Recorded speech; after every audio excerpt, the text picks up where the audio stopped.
যে বন্ধুরা দেখেন একটা অ্যাম্প্লিফায়ার এই যে পুরো জলে পড়ছে।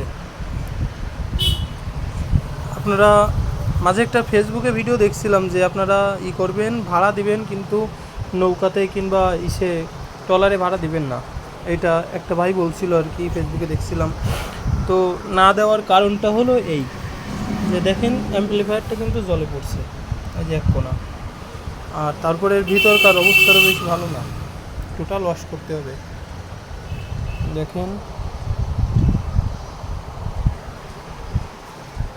তো আপনারা যারা ভাড়া দেবেন অবশ্যই সাবধানতার সাথে ভাড়া দেবেন, যে এরকম জলে পড়ে যেন ক্ষতি না হয়ে যায়। এই সেটটা যদি খালে পড়ে আর পাওয়া না যেত তাহলে কী হতো আপনারাই বলেন।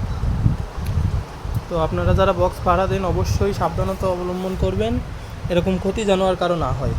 এই যে ফোম একেবারে ভিজে,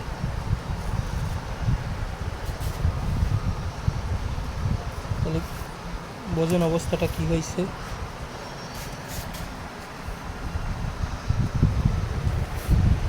শালা সেটের